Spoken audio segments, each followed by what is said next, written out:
ezzel a kijelentéssel. Cigányok nem magyarok? Ne, éppen ezért használom azt a kifejezést, hogy fehérek, és nem azt, hogy magyarok és cigányok, mert hogyha ezt a felosztást használnám, akkor... a magyarság fehérekre és cigányokra osztva? Ezt kérdeztem. Hát hogy ne lenne?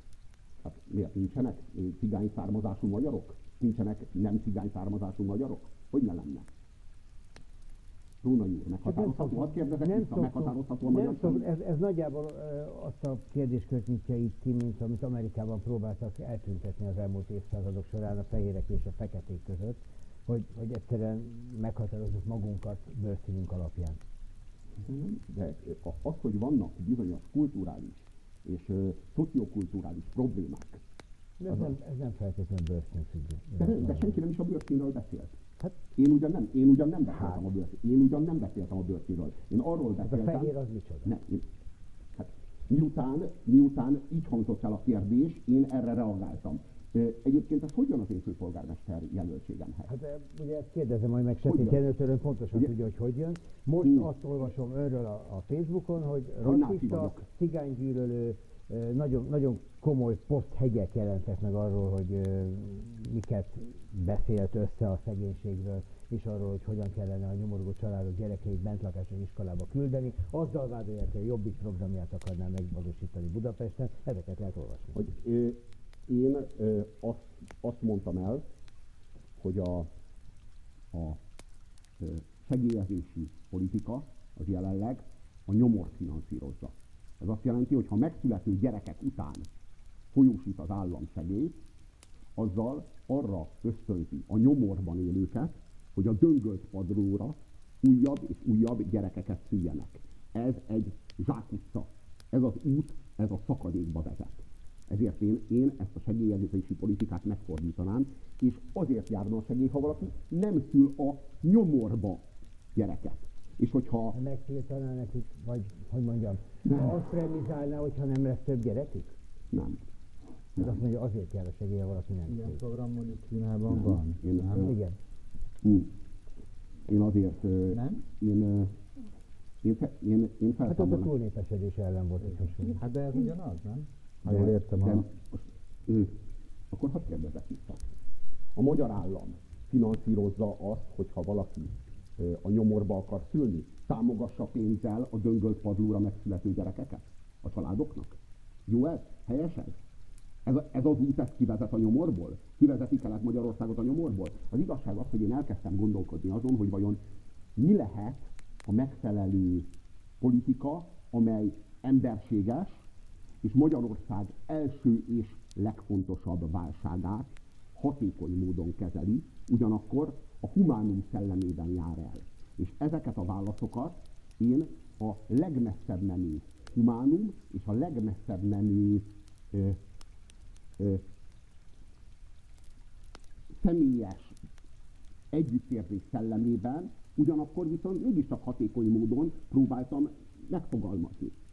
Hogy ezek képesek legyenek. Egyeztetett azokkal, akik őket képviselik, ezeket a nyomorban élő családokat, embereket? Elég sok mindenkivel beszélgettem erről, igen, elég sok mindenkivel. Egyetértések látom azt, hogy volt, aki egyetértett velem ebben a kérdésben, volt, aki nem értett egyet velem ebben a kérdésben, de egy javaslattal. Ne az legyen már a probléma, hogy a javasló az előtte kivel beszélt és kivel nem. Mi a probléma a javaslatunk tartalmával? A tartalmával. Szerintem azt, hogy korlátozni akarja a családok szabadságjogát abban, a gyerekük legyen, és hogy hány nem, ezt visszautasítom. Hát az, hogy nem, én nem akarom korlátozni. Bárki szülhet, amennyit akar, csak ne járjon érte segély. Tehát ne segélyezzük azt, ha valaki a nyomorba küld. De még nagyobb nyomorba küldi őket.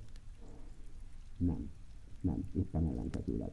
Azt gondolom, hogy a döngölt padlóra megszületik 6 gyerek, az nagyobb nyomor, mint hogyha egy születik, vagy egy sem a döngölt padlóra. Én azt gondolom, hogy... 6 gyerek és nem kapnak semmiféle támogatást, az mekkora nyomor? Én csak azt vetettem fel, hogy azért járjon a segély, hogyha nem születik gyerek a döngölt padlóra, ne azért, hogyha születik. De az igazság az, hogy nem nagyon érzem a megértés szándékát. inkább az elhiteltelenítés szándékát Nekem nem érzem. megértenem kell velem kérdezni, ezt próbálom megtenni. De én az elhiteltelenítésnek a szándékát érzem, és az összenászításnak a szándékát érzem, megmondom őszintén. Igen, viszont az érdekelne, hogyha ilyen alapon szelektálnánk, hogy ki születik Döngölt Padlóra, akkor az Európai Parlamentben lévő cigány származású politikus nem lenne ott.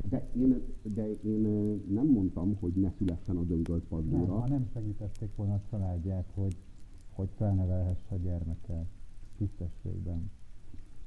Én csak annyit mondtam, hogy a nyomor az szocializál. Ez azt jelenti, hogy Kelet-Magyarországon számos régióban a nyomor szocializálja a lakosságot. Na most a probléma az, hogy a Döngölt Padlón felnövő gyerekek, azok nem lesznek EP képviselők. Én elhiszem, hogy ez itt egy jól hangzó frázis. Hogy itt most nem lenne EP képviselő ez vagy az a cigány, aki a Döngölt Padlón nőtt föl. A Döngölt Padlón felnövő gyerekekből nem lesz EP képviselő, mert a nyomor az ilyen módon szocializál nemzedékeket. És ez gyakorlatilag egész Magyarországot a nyomorba fogja hosszabb távon taszítani, mert ha Magyarország nem tudja Kelet-Magyarországot valamilyen módon a polgári középosztályhoz szocializálni, akkor Kelet-Magyarország fogja a nyomorhoz szocializálni az egész Magyarországot. Egyetlen mondatot engedjen meg, és aztán én a magam részéről ezt a témát lezárom, főleg azért, mert azzal vádolt meg, hogy valamiféle szándékom van ezzel a beszélgetéssel. Úgy gondolom, hogy az nagyon fontos, hogyha valakit megvádolnak azzal, hogy ő rasszista, megvádolják azzal, akkor kapjon lehetőséget arra, hogy kifejtse az álláspontját. Ezt a lehetőséget adtam meg önnek. Én meg csak a prekoncepciót kértem számon. Csak kérdéseim voltak, prekoncepció nem. Ha nem haragszok, én váltanék filmet. Azt gondolom, hogy itt az idő, mert hogy mégiscsak kampány van, és valóban elkezdődött elég erőteljesen, ő is elkezdte a kampányát. És számomra az volt az érdekes, hogy elég lesújtó a véleménye azokról a pártokról, amelyeknek a támogatását kérte. Ugye itt az LMP-ről azt mondta, hogy nincs identitása, a Momentumról azt mondta, hogy nem is nagyon lesz, vagy legalábbis keresi az identitást, tehát a Jobbik pedig elvesztette az identitását. És ráadásul az sem igazán érthető, hogy ráadásul azt mondta, hogy nem szabad együttműködni az MSZP-vel és a párbeszéddel, illetve hogyha a párbeszéd nem a MSZP része lenne, akkor akár velük is. Majd utána azt mondta, hogy tudomásul kell venni, hogy nem fog menni az MSZP és a DK szavazói nélkül. Akkor ez most hogy van? Hát, arról van szó, hogy balról nem lehet leváltani a NER-t. Ez már azért kiderült. Igen, Háromszor megpróbálta a baloldal leváltani a NER-t, és nem sikerült. Ezért az a koncepció, hogy a centrumból lehet leváltani a NER-t, mert a centrum szavazók nem szavaznak a régi baloldalra, de a régi baloldal szavazói Tarlós István ellen készen állnak, vagy képesek egy centrum jelöltre szavazni. Ennek megfelelően a régi baloldal szavazóinak kell a centrum mögé felsorakozni. De ez a centrum egyelőre nem létező, ez egy ilyen meghatározhatatlan folyamat. Vagy legalábbis nem látszik, hogy azért, mert az LMP ugye egy 3%-on álló pártról beszélünk, illetve van egy Jobbik, ami most 7%-on áll, ha jól emlékszem, a Momentum szintén 3. De teljesen mindegy, hogy hány százalékon állnak. Tudjuk jól, hogy ezeknek a pártoknak, ezeknek 30%-i szavazójuk van. Ez idén áprilisban kiderült. A Momentumnak, az LMP-nek és a Jobbiknak körülbelül 30%-i szavazója van. Hát a Jobbik 20%-ával. Igen, az úgynevezett parlamenti Jobbik választáson. ma nem 20%-os, hiszen megjelent a Jobbik. De azok a szavazók, azok továbbra is centrum szavazók, tehát most, hogy ha attól, hogy a Jobbik most hogy mérik, most az a Jobbik, amit Vona Gábor egy négypártosodási pályára állított, az úgy gondolom, hogy centrum, vagy a végállomása annak feltétlenül a centrum. Ebben kell bízni, ebben kell őket megerősíteni. Hogyha a Jobbik olyan gesztusokat tesz, meg olyan lépéseket tesz a centrum felé, mint például a Szával Istvánnak az ominózus botrányt követő leváltása a politikai tisztségeiről, azt gondolom, hogy ezek jelentős és nagy lépések a centrum felé. Ebben megerősíteni kell őket, és nem visszakergetni a gesztóba. Én azt gondolom, hogy hogyha ilyen gesztusokat és ilyen lépéseket tesz a Jobbik, akkor annak a végeredménye igenis lehet egy jobb középcentrum státusz. És én ebben szeretném őket megerősíteni, hogyha tudom, hogyha képes vagyok. Én nekem úgy kell kezelnem őket, mint egy centrumpártot, és bízni abban, hogy ennek nyomán azzá is válnak. Sajnos vannak kétségeim afelől, hogy mennyire centrum a Jobbik. És sajnos vannak kétségeim afelől, hogy mennyire centrum a Momentum. De nekem továbbra is úgy kell kezelnem őket, mint centrumpártokat, És azt gondolom, hogy ilyen módon, csak befogadó módon, és nem kirekesztő módon lehet ezt a centrumot megképzelni. Mi a helyzet az előválasztással? Itt is elég furcsa vélemények jöttek, hogy végül is most vállalja, vagy nem vállalja, ha igen, ugye feltételei voltak ezzel kapcsolatban. Készen állok vállalni az előválasztást, amennyiben az MSZP teljesíti a feltételeket.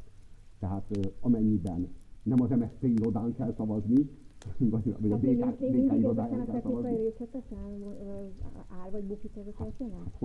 Hát hogyne? Hát az úgy nem tekinthető egy tiszta előválasztásnak, amikor a résztvevőknek a saját pártirodáján zajlik a szavazás. LNP vagy a Jobbik tud irodákat biztosítani, hogy kiegyensúlyozott legyen a Nem, az ugyanúgy nem elfogadható.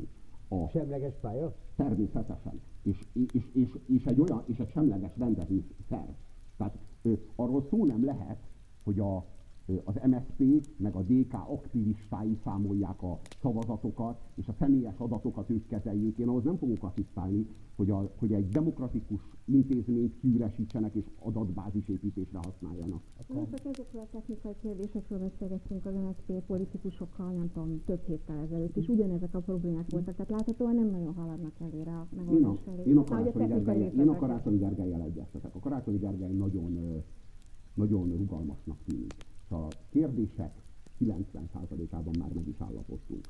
A Karácsony Gergellyel. A Karácsony Gergellyel abban maradtunk, én szerettem volna ezt transzparensen, nyíltan kezelni, de most pusztán azért nem akarok egy ilyen média csörtébe belemenni, és ellehetetleníteni az esetleges előválasztásnak a lehetőségét. Azt mondtam, hogy a Karácsony Gergely ezt úgy látja jónak, akkor ő ezt zárt ajtók mögött közvetítse ezt a mi megállapodásunkat az MSZP felé.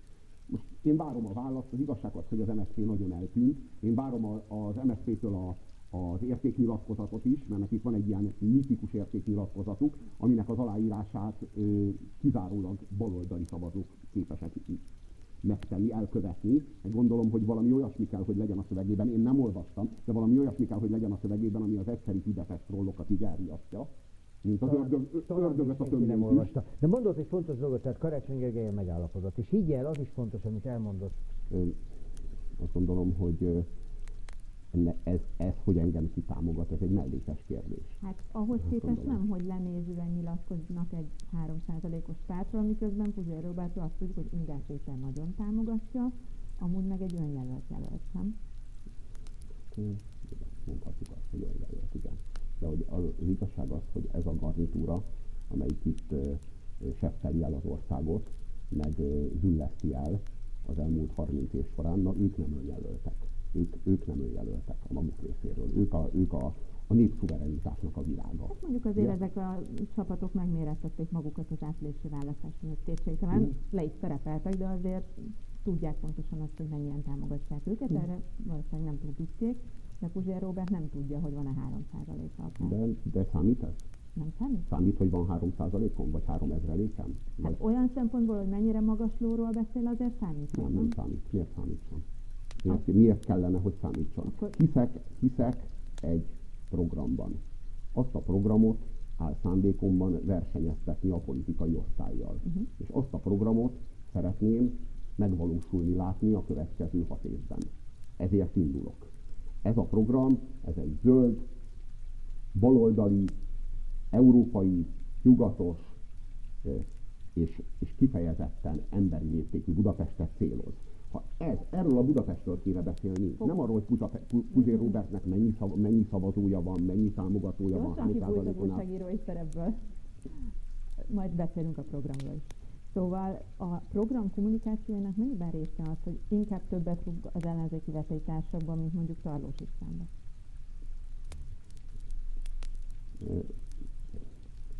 Soroljam az idézeteket, hogy mondjuk most a Momentum vezetése septel az MSZP-vel, a volt állampárttal, ezt ugye most is hallottuk, Karácsony Gergely a pillanatnyi politikai érdekek alapján bármit feláldott, annyira integratív, hogy alig látszanak a kontúrjai, ők sokkal többet kapnak, mint a Fidesz, vagy mondjuk konkrétan Tarlós István. Tehát nem bírálom eléggé a Fideszt. Ez a vádpont. Hogy az ellenzékkel van konfliktusom, de a Fidesszel nincsen. Nyilván a Fidesz jelöltje vagyok. Ezt jóval nem mondtam én. Tehát akkor hát nem lehet, hogy arról van szó, hogy a ellenzék a régi baloldal valójában a nemzeti együttműködés rendszerének az alkatrésze. Valójában az első végvonala. Valójában azért nem lehet leváltani a nemzeti együttműködés rendszerét, mert először is annak a háztáji ellenzékét kéne leváltani. A szavazóit is? Nem is. Akkor mit jelent, hogy a szavazóit leváltani? Hogy kell leváltani a szavazókat? Na, én is ezt akartam megkérdezni öntől, mert hogy úgy beszélt, ha jól emlékszem, az Alfa Hírnek adott interjújában, idézem, hogy a jobb és baloldali elit tábora 50 pluszos, nem túl magasan kvalifikált, hogy finoman fogalmazzak, ők valójában lelkisérült emberek, nem tudnak kivonódni ebből, felsértette őket a 20. század, Trianon és a holokauszt, az elitnek pedig semmi más dolga nincs, mint ezeket a traumákat. Nem idézem, hogy mit csinálni. Kiszolgálni. Köszönöm. De akkor tudta pontosan melyik az idézet. Tehát szavazókkal is baja van? 50 pluszos, buta, lelkisérült emberekként beszél az MSZP, vagy a DK, vagy más ellenzéki pártok szavazóiról. Hát, ők a 20.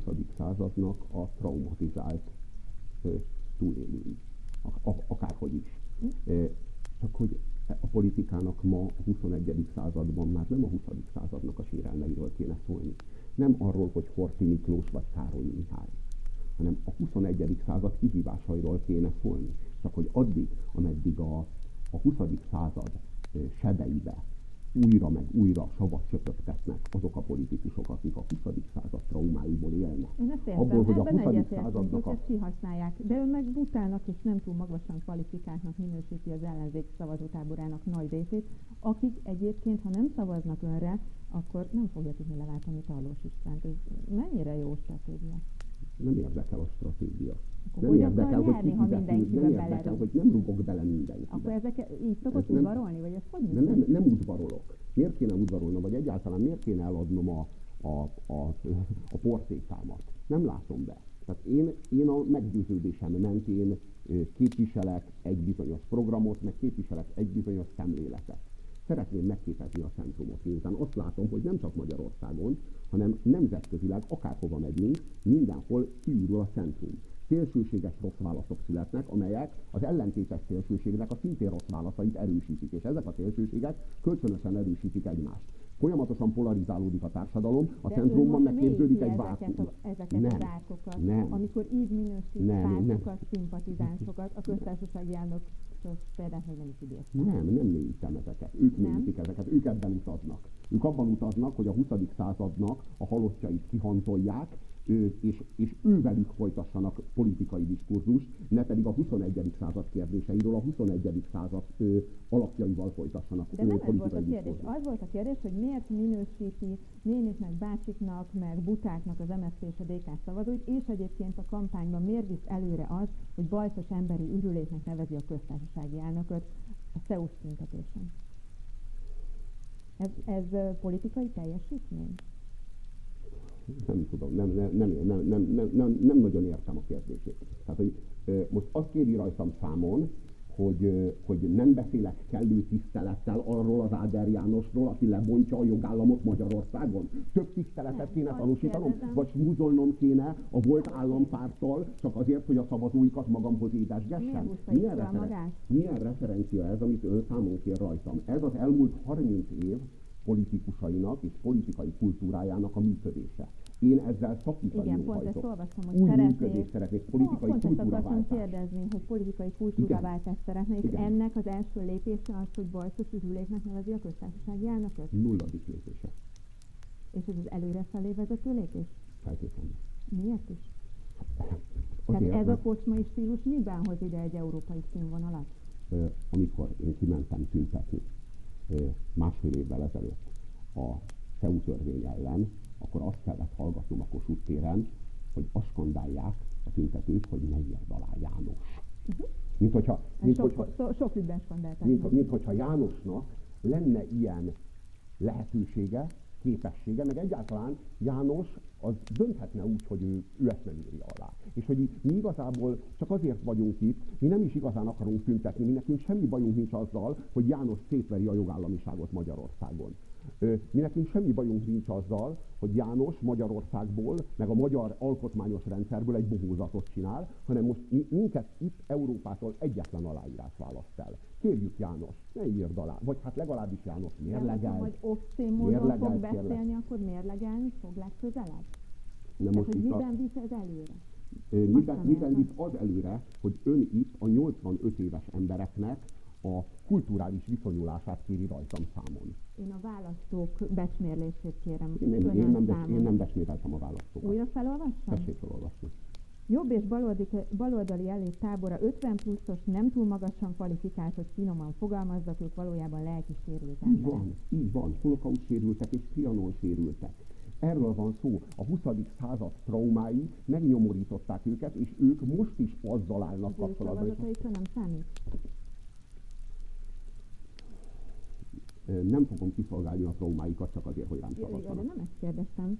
Hogyha ők érdekelté válnak egy zöld és emberi léptékű Budapestben, a belélegezhető levegőben a fővárosban, abban az esetben kénytelenek lesznek hátrébb rendelni a traumáikat, és előre rendelni a valóságot. Hogyha elkezdenek a valósághoz viszonyulni és a valósággal kommunikálni, nagy szeretettel fogom várni a szavazataikat. Hogyha mondjuk közülük valaki a belvárosban él már régóta, és van olyan szerencsés, hogy van autója, akkor ő mondjuk, ha a Sétáló Budapest program megvalósul, akkor mit fog kezdeni?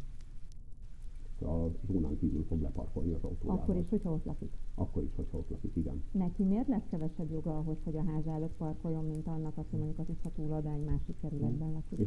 És a Váci utcában lakóknak miért van kevesebb joguk ahhoz, hogy a házuk előtt parkoljanak, mikor a Váci utca egy sétáló utca? Az egy sétálóvezet.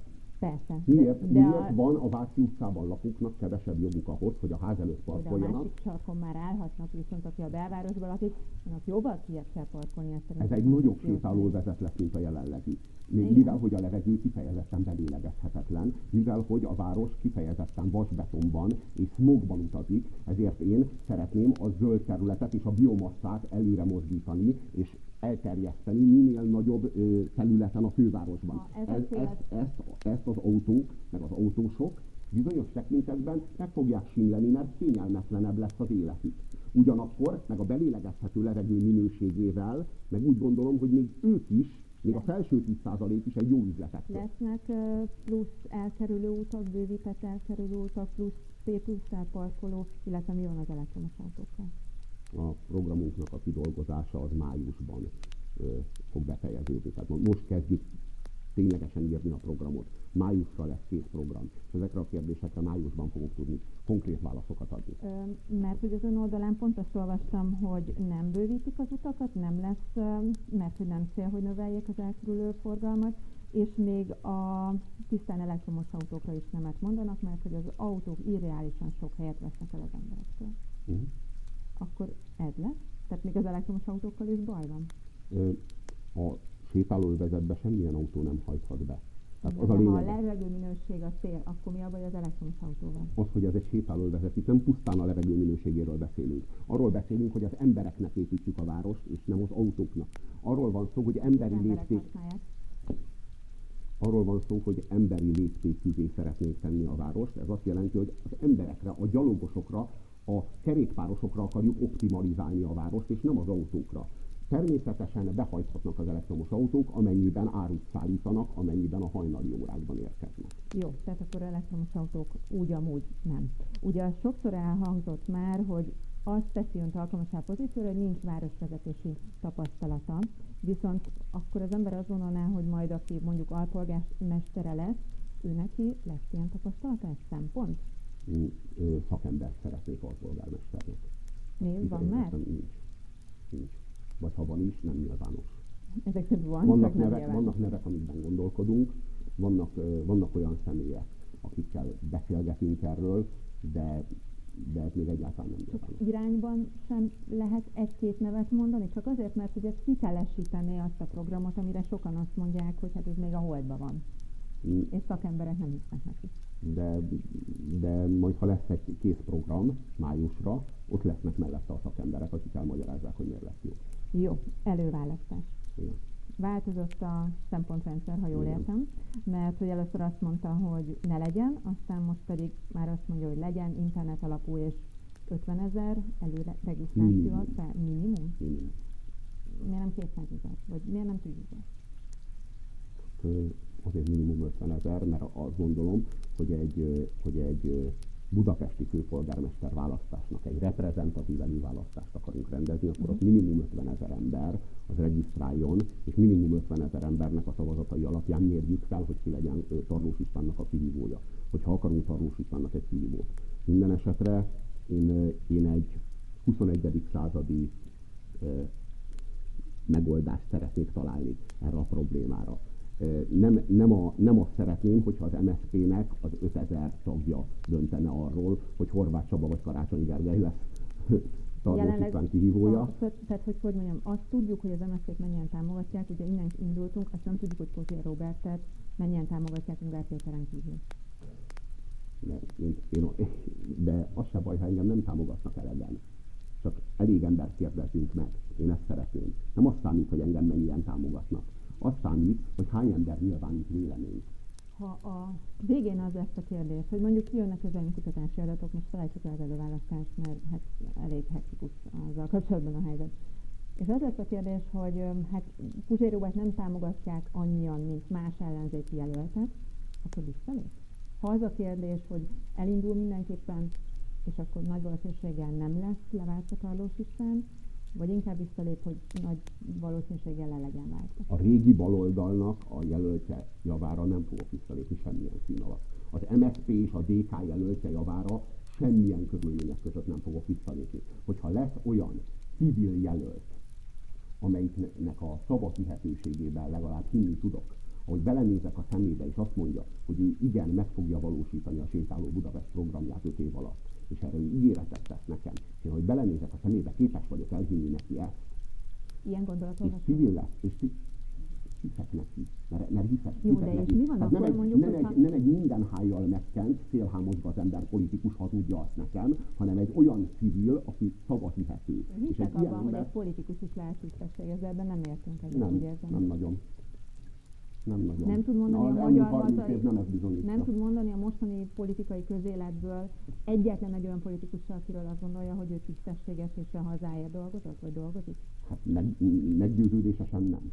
Tehát bocsánat, meggyőződésesen nem. Lehetséges, hogy mondok egy nevet, és véletlenül történetesen éppen ide találok egy tisztességes politikust, mert azért ezt sem lehet természetesen kizárni, de hogy én nagy biztonsággal és meggyőződéssel és felelősséggel azt mondjam, hogy ez a politikus tisztességes és hiszek neki. Ungár Pétert azért mondhatta volna. Mondhattam volna, de mégsem mondtam Ungár Pétert. Miért nem mondta? Mert nem vagyok, nem ismerem annyira Ungár Pétert, hogy én erre letegyem a nagy esküt. Nem ismerem annyira, nem tudok róla annyit, és ő a legfőbb támogatója, az ő színpadukon szónokolt. De most azért, mert az Ungár Péter az most éppen a teljesen elidentitástalanodott, és teljesen elprogramtalanodott, és teljesen jelentéktelenedett LMP-nek a jövőjét Puzsér Róbertben vélelmezi felfedezni. Azért ez biztos jó lesz az az LMP-s kongresszus, ahol ezt beidézik öntől, és na őt kéne támogatnunk egyébként főpolgármester jelöltet. De arról van szó, hogy az LMP az jelenleg egy nagyon-nagyon identitáshiányos csoportosulás. Most, ha attól, hogy ők a Puzsér Róbertben meglátják a lehetőségét annak, hogy visszataláljanak a zöld, baloldali és centrum identitásukhoz, én annak örülni fogok. Az, hogy az Ungár Péter ezt támogatja, az, hogy az Ungár Péter ennek a motorja próbál lenni, én ennek örülök. De most én ezért tegyem le a nagy esküt az Ungár Péterre? Hogy az Ungár Péter a becsületes politikus eljött, és megváltja a magyar politikát? Ezt kéne mondanom? Csak azért, mert engem támogat? Ha nem gondolja, akkor semmiképp nem mondja. Viszont arra térjünk vissza, mert már nagyon lejárt az időnk, hogy azt mondta, hogy a régi baloldal jelöltjének semmiképp nem fog visszalépni. Civil jelöltnek igen. Ha ezt a civil jelöltet egyébként támogatja az úgymond régi baloldal, akkor mi van? Nekem nincsen problémám azzal, hogyha a régi baloldal nem indít rá erre a civil jelöltre, és ezzel kvázi támogatja, hiszen a régi baloldal szavazói nem a Tarlós Istvánra, hanem inkább erre a nagyon konszenzusos civil jelöltre fognak szavazni, és hogyha ez a civil jelölt tényleg konszenzusos, és tényleg azt látom rajta, hogy szavahihető, és megígéri, hogy vállalja, hogy végrehajtja a Sétáló Budapest programját, vissza fogok lépni a javára. Köszönöm szépen. Visszaléptetné Karácsony Gergelyt Puzsér Róbert, aki szerint az ellenzék közös jelöltje nem váltja le a Fidesz Budapesten, mert ő maga a Fidesz hatalmának biztosítéka. A főpolgármester jelölt egy interjúban azt is mondta, hogy előbb Orbán Viktor lábhoz szoktatott ellenzékét kell leváltani, utána jöhet maga a rendszer. A stúdióban Puzsér Róbert. Független főpolgármester jelölt, jó estét. Jó estét. Na mi legyen, bohóc vagy báb? Én? Hát igen. Ezekből lehet most választani a plakátokat nézni. De igen, de azt gondolom, hogy ez nagyon rossz választék. Tehát ez nagyon rossz választék a Fidelitás rágalmaival, a Karácsony Gergelynek a rágalmai állnak szemben. Na jó, akkor ló vagy szamár? Nő. Ez Dúl Szabolcs cikkéből derült ki, hogy nagyjából itt még ilyen választék van, ló vagy szamár. Igen, de én tényleg így látom ezt. Nem látom a minőségi különbséget, bevallom. Ugye azt mondja a Tarlós István, hogy ő a ló, és azt mondja Karácsony Gergely, hogy ő a szamár, jó, ha jól emlékszem. Miért pont Tarlós a ló? Miért pont Tarlós a ló, meg Karácsony a szamár? Hát a helyzet az, hogy azért különböznek ők egymástól, és az én viszonyom hozzájuk is különbözik. Hát engem Tarlós Istvántól a városkoncepcióm különböztet meg. Mert neki nincs, nekem meg van. Karácsony Gergelytől pedig a szavahihetőségem különböztet meg, mert neki nincs, nekem meg van. Hát ilyen tekintetben azért jól látható a különbség. Ezzel most azt mondja, hogy voltak éppen Karácsonynak legalább városkoncepciója van? Nem tudok róla, hogy lenne, vagy amilyen van. Ez van programja. Kb. Tőlünk lopta. Hát, tényleg így érzi? Melyik érzi? Határozottan. Hát Karácsony Gergely másfél éve még forradalmi szocialista volt. Én egy éve, hát hogy ne? Hát ő egy zöld párt vezetője 2014 óta, jól emlékszem, 13 óta. Dehogy is, hát egy zuglói szociális modell. Meg ami, tehát ő ezt a forradalmi szocialistát szállította. A zöldek gyakran baloldaliak. Alapvetően azok. Az MSZP miniszterelnök jelölte volt másfél évvel ezelőtt. Hát most pedig az MSZP főpolgármester jelöltje egyebek mellett az MSZP. Igen. Én nem, bevallom őszintén, hogy nem látom az érdemleges különbséget kettőjük között. Tehát nem látom azt, hogy az egyikük az Orbánnak a jelölte lenne, és a másik, az meg az Orbánnak a kihívója lenne. Nem látja, hogy Tarlós Orbán jelöltje? Nem, én azt nem látom, hogy Karácsony ne lenne Orbán jelöltje. Hát hogy lenne az? Hát, hogy nem először mondja, de akkor most itt a lehetőség. Magyarázza meg, hogy Karácsony Gergely mitől lenne Orbán Viktor jelöltje?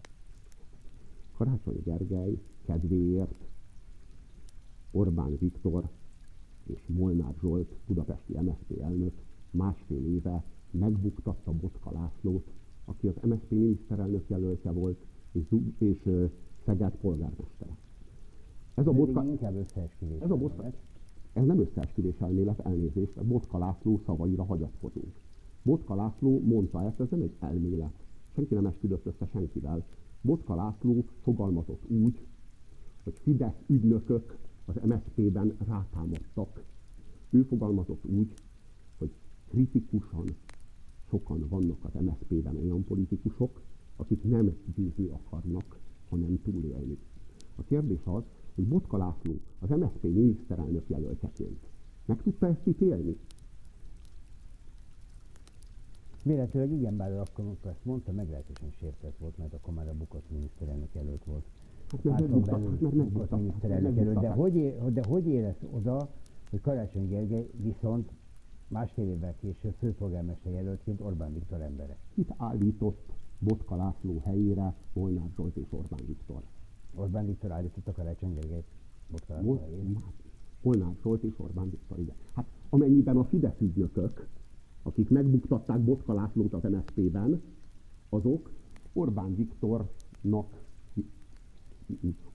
Viktor érdekeit szolgálják. Nem akarom eljátszani az ilyet, értem, amit mond, meg értem a logikát is, aminek a mentén elindult és végigviszi ezt az egészet, de azért ez bizonyítéknak nem nevezném. Ez logikai játéknak. Botka László szava bizonyítéknak? Hát, úgy érzi Karácsony Gergely kampányolásáról, mondandójáról, mondatairól, hogy ő Orbán Viktor tenyeréből eszik? Nem, én úgy érzem, hogy ő Orbán Viktor háztáji ellenzékének a csúcs terméke. Ő az, aki eljátsza a szabadságharcot Orbán Viktor ellen, ahogy Orbán Viktor eljátsza a szabadságharcot Brüsszel ellen. Ez ugyanaz a játék. Az elit eljátsza, hogy ő a nép. Ahogy Orbán Viktor eljátsza, hogy ő nem a globális elitnek a része, ahogy Orbán Viktor eljátsza, hogy ő szabadságharcot folytat az a liberális elit ellen, minthogyha nem egy másik nemzetközi elitnek, az illiberális elitnek lenne a része. Ugyanúgy Karácsony Gergely eljátsza, hogy ő szabadságharcot folytat a kormány ellen, szabadságharcot folytat, fel akarja szabadítani a budapestieket, miközben hát nagyon is a rendszer része, olyannyira a rendszer része, hogyha Orbán Viktor kihívót kíván akár magának, akár Tarlós Istvánnak, akkor bebizonyosodott, hogy 2018-ban és 2019-ben egyaránt Karácsony Gergelyt választja. Karácsony Gergely nem tűnik olyan kellemes kihívónak a friss mérések szerint. Tehát azok az intézetek, amelyek konkrétan nem a kormányhoz köthetők, rá 100% nézőpont, azok mind azt mérik, hogy gyakorlatilag utolérte Karácsony Gergely, vagy éppen, hogy alatta van a mérési adatban Tarlós Istvánnak. És mi van, hogyha utolérte? Tehát akkor majd leváltja? Hát akkor igen. És mi van akkor, és mi van akkor, hogyha mondjuk 1986-ban azt méri az intézet, hogy a Hazafias Népfront utolérte az MSZNP-t?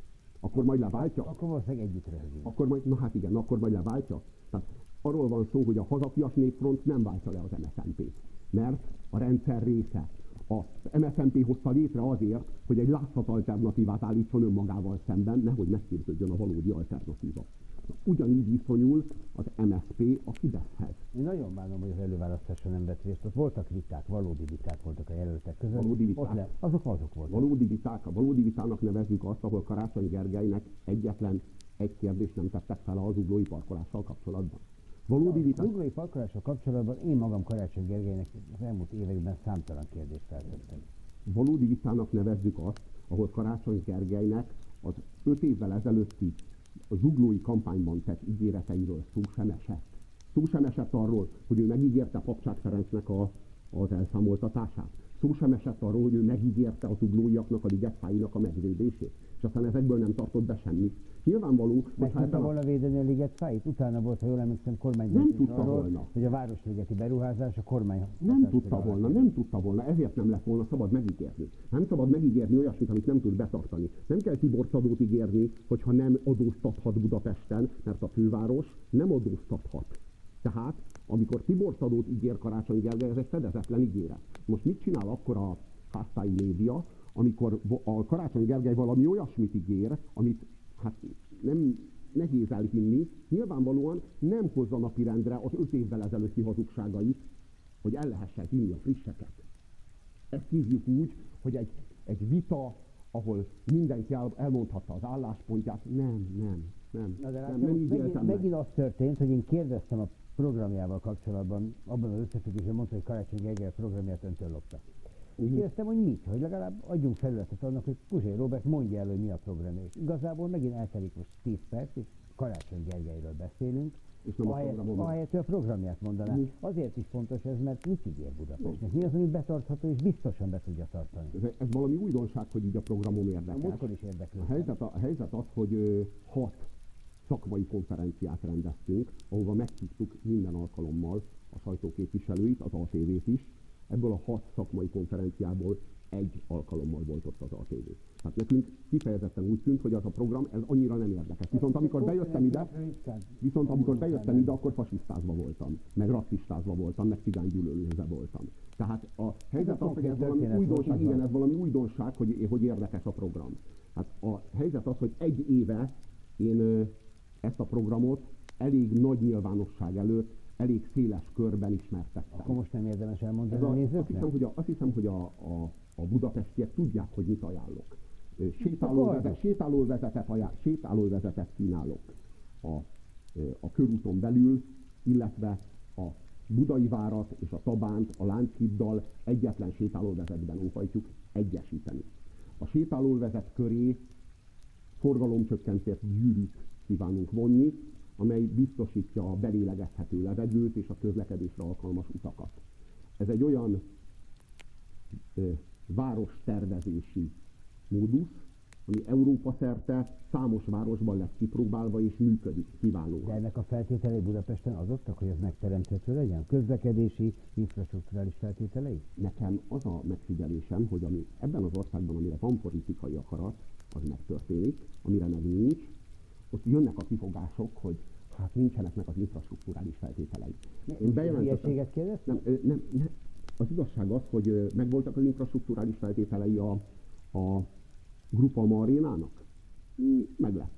Meglettek, mert Orbán Viktor akarta. Megvoltak az infrastrukturális feltételei a Puskás stadionnak? Annak is meglettek, mert azt is akarta az Orbán Viktor. Amikor én bejelentettem, Puzsér Róbert akarja? Amikor én bejelentettem, hogy sétálóvezetet óhajtok, és hogy indulok a főpolgármester választáson, ez 1 éve volt, 4 napra rá Tarlós István bejelentette, hogy autómentes lesz a belső városrész 2030-ban.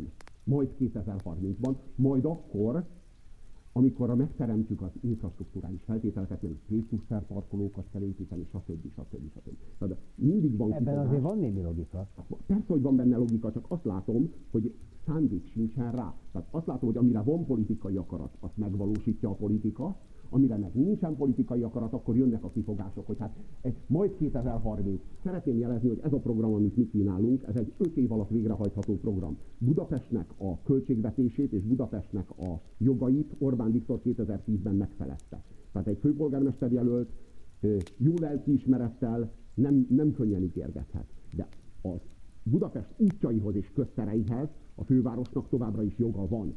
Tehát ezt a programot, amit kínálok, 5 év alatt meg lehet valósítani, és szándékunkban is áll megvalósítani.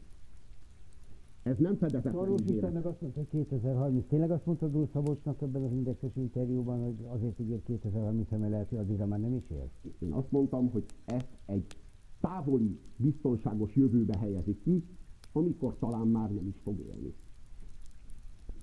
Azért ez nem túl emberbarát mondat, az sejt. Miért ne lenne emberbarát, úristen? Hát a Tarlós István nem tudom mennyi lesz, 82 lesz akkor. Hát ez egy teljesen reális prognózis, hogy 82 évesen egy ember talán már nem fog élni. Talán élni fog.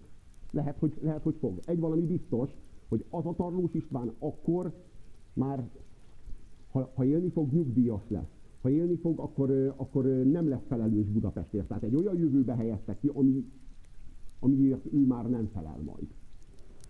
Azt nyilatkozta szintén ebben a cikkben, hogy fontos forrás lesz a végén, látja? Hogy 2024-ben megpróbálja újra, ha most nem sikerül. Természetesen. Hozom vissza a programot, lesz 5 évünk rá, hogy aktualizáljuk, hogy 2024-ben egy aktuális és friss programmal jelentkezzek, és újra elindulok, és újra elindítom ezt a tehát most ott, hogy eldöntötte, ha addig én is főpolgármester lesz? Nem, szó sincs róla. A következő 5 évben Tarlós István, vagy Karácsony Gergely, vagy bárki más, aki főpolgármester lesz, megvalósítja a sétálóövezetet meg a behajtási zónát, én fölhagyok ezzel az ambícióval. Csak ezért? Hát persze, hát nekem Budapesttel van ez a tervem. Szeretném komfortosabbá tenni, mert úgy gondolom, hogy nem a cellánk, hanem az otthonunk. Jó, de az összes többi dolog, ami Budapesttel van, voltak éppen nem érdekli? De ez egy vízió, amit én szeretnék megvalósítani Budapesten. Szeretném autóról emberre, felső 10%-ról, alsó 90%-ra újra szabni, újra tervezni ezt a várost, hogyha ez bárki más megvalósítja, átveszi, mert a politika tudom, hogy így működik, hogy ami vonzó, ami gerjed, ami az emberek számára kívánatos. Ami tetszhetős, az a miénk is. Átveszi, kenyeret süt bele, és azzal táplálja önmagát. Tehát akkor mi a feladat? A megrohadt liszt, zsizsikes liszt helyett, amiből most már főzik a kenyeret 30 éve, ehető alapanyagot kell szállítani nekik, hogy abból süssék a kenyeret. Egy hét még a kampány. Én hátralépek. Ezen a héten túl, úgyhogy jöjjön vissza még a jövő héten, és a többi jelöltet is várjuk, és akkor még tudunk beszélgetni a programról is. Ugyanúgy, köszönöm szépen. Hát, én budapesti vagyok, Budapesten születtem. A szülővárosom, itt nőttem fel, itt élek, itt tervezek megöregedni és meghalni. Az ember úgy gondolom, hogy igényes az otthonára. Tehát, hogyha az ember az otthonát olyan módon rendezi be, hogy az tükrözze az ő világát, valamilyen módon. Na most a város, ahol él az ember, az olyan, mint a lakása, csak egy nagyobb léptékben. És én a városban azt látom, hogy nincs semmiféle koncepció, ami alapján ez a város van. Nincs. Hát kivéve azt, amire utal, hogy akkor mindenki látogasson el a Vitézi Dávid oldalára, mert ott van ez a koncepció. Hát ott létezik a koncepció, de láttuk, hogy Tarlós István hogyan viszonyul ehhez a koncepcióhoz, elbocsájtotta Vitézi Dávidot.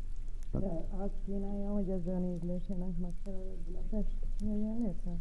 Én már annak is örülnék, bevallom, hogyha bármiféle ízlésnek megfelelő Budapest jönne létre. Tehát, hogyha látnénk egy koncepciót, látnénk egy víziót, hogy A-ból B-be hogyan akarja eljuttatni a főpolgármester Budapestet. Tehát látnék egy B pontot, ahova az A pontból el akarja juttatni a főpolgármester Budapestet. És akkor azt mondja, hogy én ezt a pontot célzom meg, és akkor erről már lehetne vitatkozni. De amikor azt látom, hogy nincs koncepció, nincs vízió és nincs identitás, amikor azt látom, hogy Tarlós István maradéktalanul elégedett ezzel a vasbeton, benzin gőz és kipufogó gáz Budapesttel, ezzel az élhetetlen metropolisszal, amiben élünk, és nem akarja sehova eljuttatni, nincs a fejében egy B pont, ahova eljuttassa, hanem ezt a Budapestet, ezt a vasbeton Budapestet kell menedzselni, minél jobban, minél gördülékenyebben jobban működjön, és termelje a GDP-t. De közben azt mondja saját maga, hogy Tarlós István nem látja legyőzhetőnek a jelen körülmények között, akkor elegendő terv az, hogy ezt a Sétáló Budapest projektet ezt bemutassa a budapestieknek, hogy lehetne egy ilyen alternatíva is? Én nem azt mondtam, hogy nem látom legyőzhetőnek Tarlós Istvánt, én azt mondtam, hogy nagy valószínűséggel Tarlós István jövő évi önkormányzati választáson újra győzni fog, mert ez a realitás, tehát ezt jelzik előre az osztok. De én saját maga is ezt jelzi előre, most abban az értelemben is, hogyha azzal a konstrukcióval, ami ma érvényes, indul, és közben párhuzamosan indulnak többen, akkor bebetonozza, azt szokták erre mondani, Tarlós István. Én fordítanék egyet azon, amit ilyenkor szoktak kérdezni, kikkel hajlandó összefogni? Kiket hajlandó bevonni a csapatába, mondjuk Karácsony Gergelyt, Horváth Csabát, valakit, annak érdekében, hogy az, amit szeretne, megvalósuljon. Bárkit, aki az ambíciómat támogatja, hogy megvalósítsam a Sétáló Budapest tervét. Bárkit, aki támogatja az ambíciómat, hogy Budapestet élhetőbbé, Budapestet zöldé, Budapestet sétálhatóvá, kerékpározhatóvá, emberi léptékűvé tegyük. Azt egyébként, bocsánat, mert hogy a pártokat össze lehet fogni, azt tudjuk már egy pár évtizede, de ettől függetlenül a budapestieket ezzel a programmal meggyőzhetőnek látja? Nem tudom, ezt majd nem látjuk. Nem, mit mond a program? Csepelieknek, a Békás-megyerieknek, a Cinkotthaiaknak. Ugyanezt kínálom mindegyiküknek. Nekik teljesen mindegy, hogy a Kossuth utca környéke mennyire sétálható, hiszen nagy valószínűség egy évben egyszer vetődnek oda. Nekik saját problémáik vannak. Békáson, Cinkothán, Csepelen, mi egyéb. Amit én kínálok nekik, az ugyanez. Ez egy szemlélet, amelynek mentén elképzeljük a várost, és szeretnénk a várost fejleszteni. Ez azt jelenti, hogy minden egyes kerülethez úgy állunk hozzá, ahogy a Nagy Budapesthez. Minden kerület megérdemel egy saját belső, összefüggően besétálható, zöld és teljesen autómentes belvárost.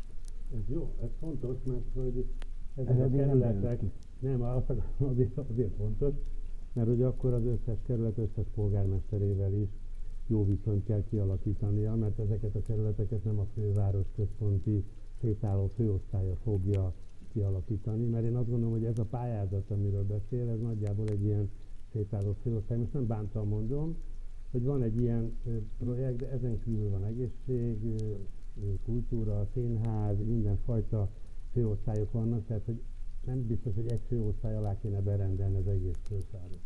Az egészségügyet kivonták a fővárosi hatáskörből. Minden esetre. A járóbeteg ellátás az önkormányzati hatáskörbe tartozik meg jelenleg, nem tudjuk meddig. De ettől függetlenül valóban, tehát városüzemeltetési kérdésekben sokkal több tartozik, mint a egyébként nagyon támogatandó környezetpolitika, vagy egy vízió. Tehát eleve van egy döntéshozatali mechanizmus, ugye a kerületekkel való együttműködés. Egyáltalán mennyire ismeri ezt a rendszert? Nem gondolom, én Kezdeném azzal, hogy nem vagyok szakpolitikus. Tehát nem a hogyanért felelek. Én a miért felelek, a vízióért felelek, és a politikai támogatásért felelek, ami a vízió mögé jár. Nem az én dolgom az, hogy megtervezzem, hogy hogyan fog megvalósulni ez a program. Kontrollálni a főpolgármester dolga. Igen. Tehát valamiféle elképzelésének mégiscsak lennie kell arról, hogy mi legyen, másképp viszik a jégre. Feltétlenül a következő fél év arról fog szólni, hogy kialakítjuk, kis tábommal kialakítjuk ennek a programnak a részleteit, a szakmai részleteit. Én hadd ne coming out-oljak az ő nevükben. Hát ha ők azt mondják, hogy... Ja, hogy nem nevükben, hát ők még nem vállalják? Hát majd ők eldöntik, hogyha ők, én most is neveket soroljak, hogy ők tartoznak a... Vannak már nevek? Hát igen. Úgy hívjuk, hogy van már sajtósa is például. Őt kifizeti. Nem beszéltünk eddig pénzről. Nem volt szó köztünk eddig pénzről. Tehát a sajtósa ingyen dolgozik. A kampánya miből lett? Gondolkodunk a közösségi finanszírozáson, de nagyon szigorú feltételeket szeretnék szabni ehhez. Teljesen transzparensnek és teljesen számon kérhetőnek kell lennie, és szigorú feltétel, hogy nem fogadok el 100 000 forintnál nagyobb adományt senkitől, mert senkinek nem akarok a lekötelezettje lenni. Tehát az a tapasztalatom, hogy 100 000 forint az a határ, ami fölötti adományért már jár vissza valami a politikától. Ungár Pétertől sem fogad el többet? Ugye úgy hívjuk, hogy Ungár Péter az LNP politikusa, hát a NER egyik haszonélvezője, fogalmazunk ilyen távolságtartó, az egyik patronusa. Nem áll szándékomban. Nem áll szándékomban Ungár Pétertől 100 000 forintnál nagyobb adományt elfogadni. Úgy, ahogy senkitől. Ugye augusztus elején ön már a Facebook oldalán is, illetve a Magyar Hangban, ahol publikál, bejelentette ezt a szándékát, azóta egyfajta kampányt azért folytatott, hiszen rengeteg írásra jelent meg. Ungár Péterrel, illetve más politikai erőkkel milyen tárgyalásokat folytatott az idő alatt? Beszélgetünk a Sétáló Budapest víziójáról, és nekem az volt az érzésem, hogy az Ungár Péternek imponál ez a 21. századi zöld és emberi léptékű sétálóövezet. Tehát ez az Ungár Péter kapcsolat azért végül is ez igaz? Igen, szoktunk beszélgetni az Ungár Péterrel erről, de az Ungár Péter nem az LNP. Az Ungár Péter az LNP-nek az egyik politikus. És az LNP támogatását meg tudta ígérni? Ez a koncepcióhoz? Nem. Az LNP az egy nagyon bázisdemokratikus párt, és nagyon-nagyon hosszú a folyamat, ami keresztül megy rajtuk egy ilyen döntés. Hát főleg, hogy jelenleg Ungár Péternek sem szavazati joga, sem tisztsége nincsen ebben a pártban, ugye tudjuk, hogy milyen körülmények között olyannal, akinek van esetleg a döntéshozatalban beleszólni. Én nem akarok az LNP-ben lobbizni a Sétáló Budapest terve mellett. Ha az LNP-ben úgy látják, hogy Budapestnek belefér még 5 év smog, és hogy a budapesti polgároknak még kevés rákleletük van, és hogy az még gyűjjön, akkor az LNP dönthet így. Én nem akarom meggyőzni a pártokat, meg a politikát. Kell a pártok támogatása? Kell-e a pártok támogatása? Kell. Hát én szerintem ez nem így működik, hogy kell-e a pártok támogatása. Én bármelyik párt támogatását büszkén elfogadom, és nagyon nagy örömmel veszem, de én nem fogok lobbizni egyetlen pártnál se, hogy támogasd a termékemet. Én nem vagyok porszívó ügynök. Nem akarom eladni a pártoknak az én tervemet. Én a budapestieket célzom meg ezzel az ajánlattal. Én egy ajánlatot teszek a budapestieknek egy 21. századi zöld és emberi léptékű Budapestre. Hogyha a budapestieknek ez kelleni fog, akkor a budapestieket választják, ha a budapestiek elutasítják, azt én tudomásul veszem. Ez a demokráciai egy alapszervezetének lett volna egy gyűlése a Gyulbaba Türbénél, az egyik internetes portál kiszúrt, hogy oda ment beszédet mondani, majd elment, meg kevesen voltak. Aztán az Index.hu írta meg, amit A 444 írta meg. Még inkább, akkor elnézést a 444-től. Viszont ez azt is mutatja, hogy hát nem nagyon finnyás. Tehát valóban bármelyik párt rendezvényére elmenne? Én azt gondolom, hogy ha elmegyek egy pártnak vagy egy szervezetnek a rendezvényére, oda én egy beszéddel készülök. Tehát hozok egy beszédet magammal. Hát de nem mindegy, hogy melyik párt rendezvényére megy el az ember. Nem mindegy, hogy mit mond ott. Én azt gondolom, hogy nincs az a közeg, ahol a megfelelő magatartással és a kellő magatartással az ember ne pozícionálhatná magát a megfelelő módon. Én azt gondolom, hogy mindenki... Ilyen módon ne kössék össze a Jobbikkal, mint hogy Ungár Péter miatt ne kössék össze az LMP-vel? De hogy ne kössenek engem össze az LMP-vel. Az LMP, nekem van egy ajánlatom a budapestieknek. Az LMP-nél pattog a labda, hogy nekik ez az ajánlat ad-e jövőképet Budapestnek, meglátják-e benne Budapest jövőjét és a maguk identitását. Az LMP elméletileg egy zöld párt. Én ott voltam az alapításánál. Az úgy indult, mint egy zöld párt. Az a kérdés, hogy ebben ma önmagára ismer-e a sétáló Budapest víziójában az LMP. Ha nem ismer önmagára, akkor el fogja utasítani, és akkor majd indít egy jelöltet, és akkor majd az Isten tudja mivel, a szokásos szociális ígéretekkel operál. Ha nem, akkor hát úgy dönt, hogy támogatja ezt a víziót. Minden esetre én itt és most nem a saját főpolgármesteri ambícióimat jöttem bejelenteni, hanem egy alternatív jövőt kínálni Budapestnek. Ezt kínálta Tarlós István is, akkor, amikor az Európai Unió követelését megpróbálta végrehajtani, hogy elzárják Budapestet a keresztforgalomtól. Ugye van ennek egy klasszikus elnevezése, de a lényeg az az, hogy megkutatták közvéleménykutatókkal, hogy teljesen kitakarítsák a gépkocsikat a belvárosból. Ez olyan fokú ellenálláshoz vezetett, hogy ezért se a kormány, se Tarlós nem fogadta be. Tehát, hogy most az, amit ön meghirdet, az így ugyan az Unió projektjével egyezik, vagy programjával egyezik, a közvéleménykutatásokkal azonban nem. Hát még a dugódíjat sem sikerült bele. Ez a finom, ez a rövid megfogalmazás. Hát ezek a politikusok úgy tűnik, hogy ennyire hisznek abban, amit gondolnak, hogy így megmérik, hogy az embereknek tetszik-e, és hogyha az embereknek nem tetszik, már el is dobták, már el is vetették. Miféle víziói vannak ezeknek a politikusoknak? Egyáltalán mit lehet várni ezektől a politikusoktól? Ezek a politikusok, ezek amőbák. Felmérik, hogy mi a tetszés, és a tetszési görbéhez hajlítják de saját magukat. De nyerni akarnak egy választáson. Hát igen, nyerni akarnak egy választáson. Én meg, hát nem. Én meg a sétáló Budapest vízióját akarom megvalósítani. Na de az hogy meg tudja valósítani, az mégiscsak nyerni kell a választáson. Hadd kérdezem, bocsánat. Ja?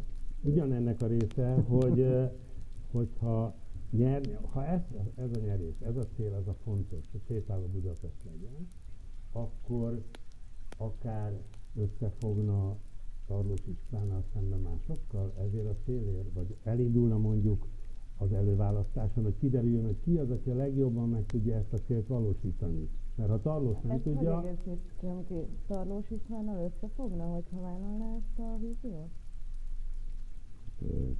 Először is Tarlós István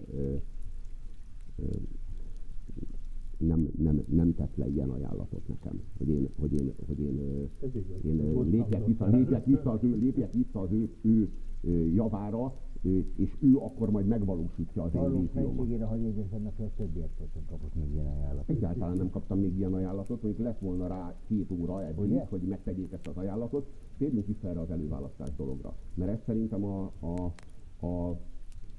az évtized vicce, ez az előválasztás. Hogy itt előválasztással revolvereznek, miközben még egyetlen előválasztást nem tudtak megrendezni. 30 éve kérik az emberek bizalmát, és arról beszélnek, hogy hát itt előválasztás nélkül, hát itt nem lehet, hát akkor itt az a Fidesz segíti. De hát 30 éve egyetlen előválasztást nem tudtak megrendezni. És itt már nekem kéne arról nyilatkoznom, hogy előválasztáson indulok-e. Először is lássuk meg, hogy képesek előválasztást rendezni. Először is lássuk meg, hogy létezik-e ilyen, hogy előválasztás. Egyelőre én kételkedek ebben. Azt gondolom, hogy ez az előválasztás egy kommunikációs blöff.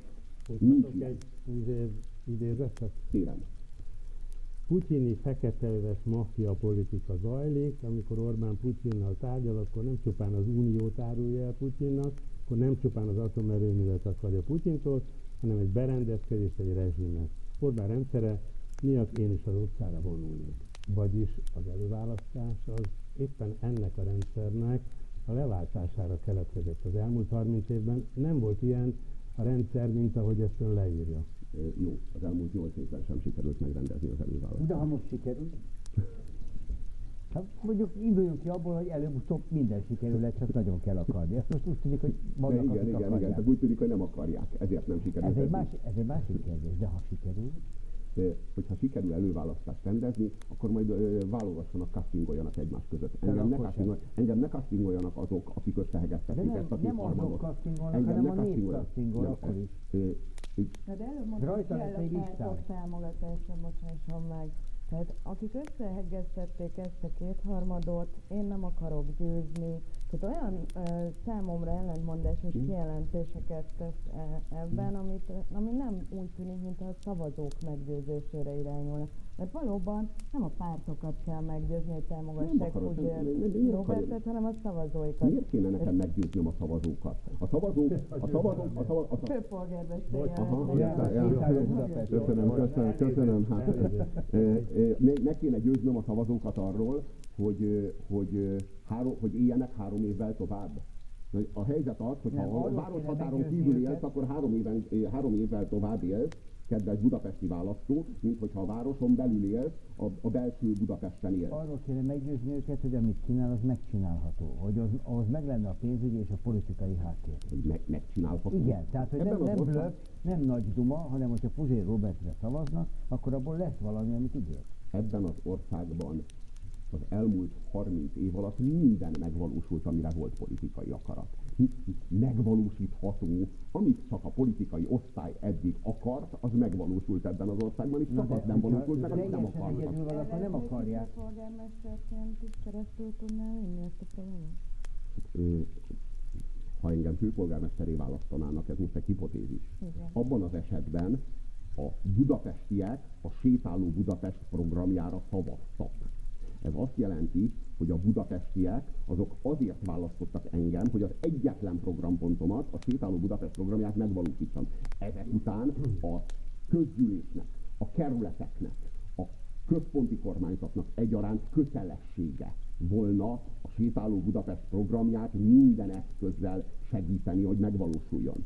Mert a budapestiek felhatalmazást adnak nekem arra, hogy megvalósítsam. Ebben az esetben a népszuverenitásnak a megtagadása és lábbal tiprása volna az, ha megakadályoznák az egyetlen programpontnak a megvalósítását 5 év alatt.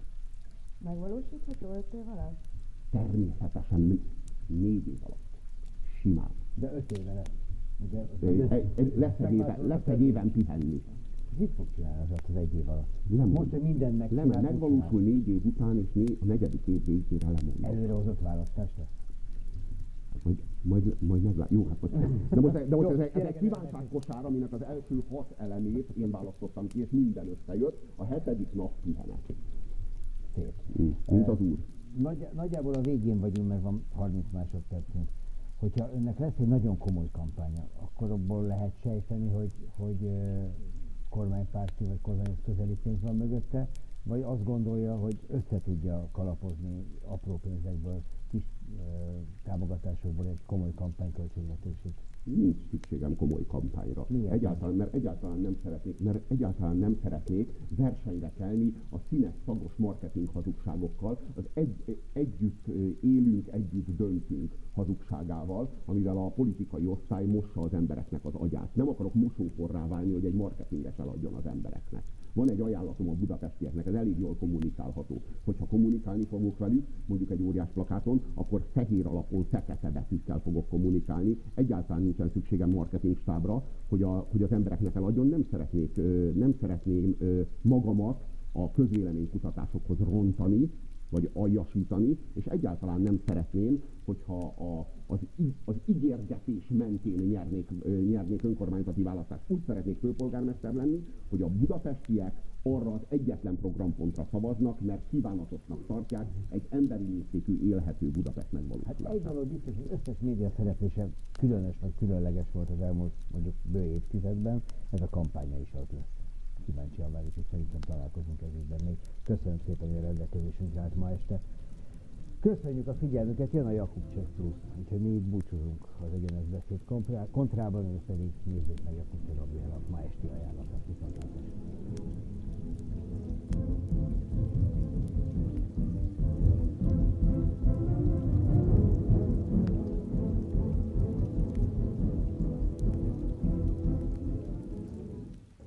Azt mondtam, hogy Tarlós István az esélyese a jövő évi főpolgármester választásnak. ez nem azt jelenti, hogy nincs esélyem. Minden esetre Tarlós István a favorit. Ennyit mondtam. Hát nagyjából ugye ő a Fidesznél is népszerűbb jelen pillanatban, tehát 50%, még a baloldali szavazóknak is több, mint a fele ő rá szavazna, de fölmerül a kérdés, hogy minek? Mit minek? Tehát miért tartja ön fontosnak elindulni a főpolgármesterségért? Azért, mert Tarlós István az 1970-es éveknek a városvezetési elvei mentén vezeti a fővárost, és én azt gondolom, hogy meghaladtuk az 1970-es éveket. Azért, gondolom, mert hogy Tarlós István régi módian vezet, ezért fontos elindulni önnek? Nem nekem, azért lenne fontos a sétáló Budapest koncepciójának megvalósulni. Hát a sétáló Budapest koncepciója az egy 21. századi nívón realizálná Budapestnek a városiasságát. Én nekem az a tervem, hogy a sétáló Budapest koncepcióját megvalósítom. És mivel senki nem valósítja meg, senkit nem látok a politikai színen, aki képes lenne erre, vagy akinek elhinném, hogy ő ezt komolyan meg akarja valósítani, ezért aztán úgy döntöttem, hogy akkor majd megcsinálom én. De nehéz is komolyan venni. Miért nehéz? Kitiltani az autókat a Budai vártól, nem tudom, Zuglóig. Nehéz komolyan venni? Akkor Tarlós István miért vette át a saját programjába? Jó, akkor Tarlós István programjában jóval korábban volt már egy nagyon hasonló intézkedés, de ugye az nagyon fontos dolgokban különbözik. 4 nappal azután, hogy én megfogalmaztam ezt a koncepciót, Tarlós István programjában megjelent ez 2030-ra időzítve, vagy jó biztonságos távolságra. Minden esetre, tehát hogy ez a program, ez egy illúzió, ez nem megvalósítható, vagy nem megvalósítandó, nem lenne rá szükség, ehhez képest Tarlós István átvette. De milyen érdekes. Nem olyan régen még a dugódíjat tesztelte, és hát kevés sikerrel tesztelte. Az volt az eredmény, hogy a budapestiek, nyilvánvalóan az autósok nem akarnak dugódíjat. Én fölemeltem a dugódíjat a dugódíjadig hatványra, és azt mondtam, hogy a belső Budapestről ki kell tiltani az autókat, és lám, Tarlós István már is átvette. Mi baja van ennek az autókkal? Nekem az autókkal a világon semmi bajom nincs. Miért akarja kitiltani őket a belvárosból? A 21. századi város az emberi léptékű, zöld, összefüggően besétálható, és nem autókra, hanem emberekre optimalizált. Egy emberi léptékű Budapestet kínálok fel a budapestiek. Miért akarja kitiltani az autókat onnan? Mit zavarnak ebben az autók? Hát fogalmazunk úgy, hogy ennek számos vonatkozása van. Egyrészt egészségügyi jellegű. Jó, de akkor konkrétan arról van szó, hogy a városban a levegő belégzésre alkalmatlan. Arról van szó, hogy ha valaki a városhatáron kívül lakik, akkor az 3 évvel él tovább, mint ha belső Budapesten lakik. Ez oké? Én benn voltam tegnap a belvárosban, remekül tudtam a levegőt venni. De akkor ilyen alapon, hogy egészségtelenek az autók, ilyen alapon a mobiltornyokat is ki kellene tiltania. Miért kéne? Hát mert az is egészségtelen, a káros sugárzásokat. Ki kellene tiltani a tejet, mert az meg a laktózérzékenyekre egészségtelen. Hát, tehát ön szerint Budapesten a levegő az belégzésre alkalmas, ön szerint Abszolút, én gyakran veszek levegőt benne a belvárosban. Értem. Hát nekem meg nem ez az élményem, és az a tapasztalatom, hogy a budapestiek zömének nem ez az élménye. Azt gondolom, hogy Budapesten a levegő... Tömegével lát megfulladt embereket Budapest belvárosában? Az imént mondtam, 3 évvel élnek rövidebb ideig az emberek a belső Budapesten, mint hogyha a városhatáron kívülre költöznének. Én értem, hogy a NER elitje az Budapesten kívül az agglomerációban lakik, és onnan a terepjáróikkal járkálnak be, meg vissza. Őket elhiszem, hogy nem zavarja. Ők jó mély levegőket tudnak venni a város belsejében, mert hisz odakint a jó levegőben nevelgetik a gyermekeiket. Csak hogy vannak ám 1,5 millióan legalább, akik ebben a smogban fuldokolnak, és ők úgy gondolom, hogy megérdemlik a belélegezhető levegőt Budapesten. Jó, tehát akkor az alkoholt is kitiltaná a belvárosból? Az is egészségtelen, sőt a dohányzás is egészségtelen. Én azt gondolom, hogy a dohányzás az mindenkinek a joga. Joga, hogy mit visz be a szervezetébe. Azt ő felnőtt emberként viszi be. Bocsánat. Az autózás nem jog? Nem. Amikor a budapestiek, a Budapest alsó 90%-a kvázi az autó nélkül közlekedők, az autósok kényelméért fizetnek a saját egészségükkel, a saját tüdejükkel, az nem az ő döntésük, nem az ő választásuk, abba a felső 10% kényszeríti bele őket. A helyzet az, hogy én kiálltam egy zöld és baloldali programmal. Ez a program, ez az alsó 90% programja, annak a 90%-nak a programja, amelyik nem autóval közlekedik, hanem gyalog és BKV-val közlekedik, és aki az egészségével az autósoknak a kényelméért fizet. Ön szerint ez a legnagyobb problémája jelen pillanatban a budapesti lakosoknak? Abszolút. Igen, ez a legnagyobb problémája a budapesti lakosoknak. Igen, a be nem lélegezhető levegő. Igen, abban a metropoliszban zajló élet, amely élhetetlen.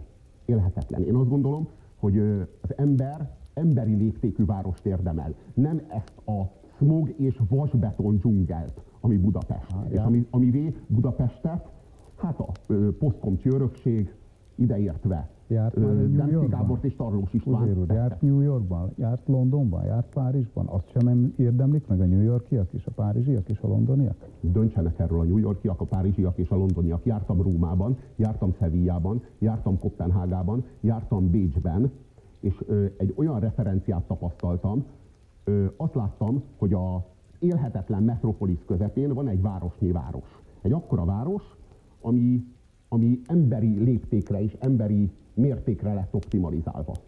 Ez azt jelenti, hogy sétálható, ez azt jelenti, hogy zöld, az azt jelenti, hogy kerékpározható, és a levegő belélegezhető. Azt látom, hogy Európa nagyvárosai ebbe az irányba tartanak, mi meg az illiberális testvériség mentén versengünk a be nem lélegezhető levegő smog tartalmában Sánkhájjal. Azt gondolom, hogy vissza kell fordulni erről az útról, Európa felé. Mit tenne ön a hajléktalanokkal, amennyiben megválasztják főpolgármesternek? Én embertelennek tartom azt a politikát, amely jelenleg zajlik. Embertelennek tartom a hajléktalanoknak az eltüntetését szem elől, hogy a hajléktalanok zavarják a városban lakók komfortérzetét, tehát ki kell őket söpörni, valami elhagyatott telken meg lehet fagyni biztonságban, vagy a Pest környéki erdőkben el lehet pusztulni éhen, vagy a hidegben. Ez aztán már nem érdekli a városvezetést. Ön szerint az erdőkbe terelik ki a hajléktalanokat? Tehát ön így értelmezi? Ön látott rendőröket, akik mondjuk a 3-as határhegyre tereltek föl? Nem terelik föl, nem. Egyszerűen kisöprik őket onnan, és ahol fedett helyre, fűtött, zuhanyzóval ellátott... Ahol kifosztják őket. Ahol a körülmények börtönviszonyok. Elviselhetetlenek és elfogadhatatlanok. A hajléktalanok 80%-a szerint teljesen rendben van. A hajléktalan szállók állapota akceptálhatatlan. Konkrétan hajléktalan emberek nem mernek bemenni a hajléktalan szállóra. Ön szerint az rendben van, hogy a Blaha Lujza téren, az aluljáróban életvitelszerűen ott élnek a hajléktalanok, ott végzik a dolgukat? Nem, ez semmiképp sincs rendben. Ezt Demszky Gábor és Demszky városvezetése gondolta így, hogy ez a nagyobb fokú szabadság, ez emberi jog. Jó, én nem gondolom. Én azt gondolom, hogy ez egy nagyon súlyos... ne legyenek hajléktalanok. Hát mit tennék, mint főpolgármester? Igen, főpolgármesternek nagyon szűk a mozgástere ebben a vonatkozásban. Mondjuk emberséges, élhető viszonyokat teremtenék a hajléktalan szállókon. Ez a minimum. Tehát ennyit egy főpolgármester jó lelkiismerettel megígérhet. Mivel, hogy Orbán Viktor és a központi kormányzat visszanyeste a fővárosnak a jogköreit, és visszanyeste a fővárosnak a költségvetését, kvázi a pénzét megfelezte, a jogait megfelezte, az önkormányzatisággal kapcsolatos álláspontját ilyen módon fejezve ki. Egyre kevesebbet ígérhet jó lelkiismerettel és felelősséggel egy főpolgármester jelölt. De azt, hogy emberhez méltó körülményeket kell teremteni a hajléktalan szállókon, ezt úgy gondolom, hogy megígérheti. Rendben. Ön mit gondol, hogy politikailag elég érett a helyzet ahhoz, hogy Puzsér Róbert főpolgármester lehessen?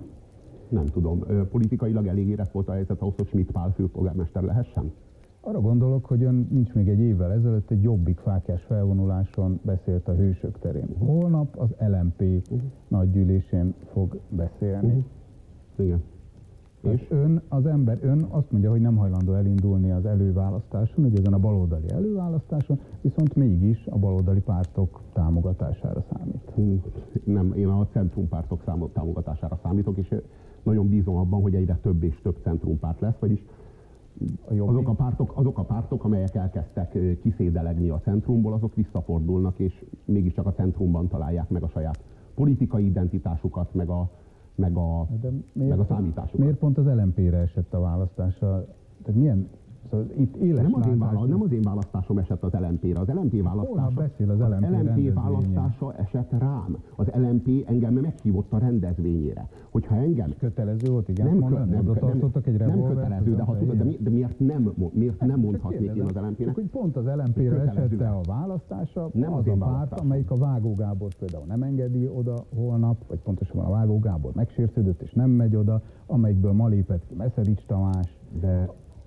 De engem felkért az LMP, hogy szólaljak fel. Hogyha engem felkérnek, akkor én oda megyek, és egy beszéddel készülök. Ha van kifogásom az adott párt ellen, akkor én azt nem az adott párt sajtósának fogom elmondani, hogy én nem megyek ezért és ezért, hanem elmegyek, igen, de azt a beszédet meg is kell ám hallgatni.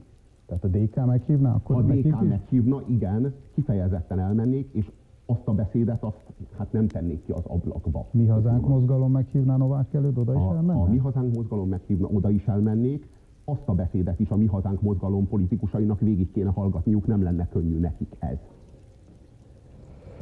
Rendben van. Bocsásson meg, miért probléma elmenni egy rendezvényre, ahova az embert meghívják?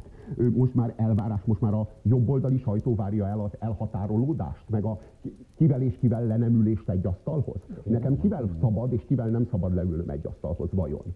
Hiszen elmegyek bárhova, ahova hívnak. Én bárhova elmegyek, ahova hívnak, és azt gondolom, hogy ez a kulturális norma. Én ezt a normát szeretném elmélyíteni. Nem a kirekesztést, nem a másikkal egy asztalhoz nem leülést, hanem a mindenkivel leülést, a diskurzusnak a folyamatát és a folytatását. Nagyon-nagyon rövid utolsó kérdés. A nolimpiásokat kértem meg, hogy a kampányában vegyenek bizonyos nolimpiások. Nem tart attól, a nolimpia egy dolgot tudott, egy kiváló kezdeményezést megfúrtak. Nem tart attól, hogy azt tudják majd elintézni, hogy önbölssel legyen főpolgármester? Én az ön helyében tartanék ettől. Nekik nem az volt a tervük, hogy olimpiát rendeznek és kudarcot vallottak. Nekik az volt a tervük, hogy a nemzeti együttműködés rendszerének az intézményes lopkodását megakadályozták, és sikert arattak. Hogyha ugyanilyen sikert aratnak... Az országtól egy kiváló rendezvény. Nem az országtól, a NER elitjétől. A NER elitjétől számos beruházást. Máshonnan nézzük ezt a dolgot. Puzsér Róbert, köszönöm, hogy én köszönöm.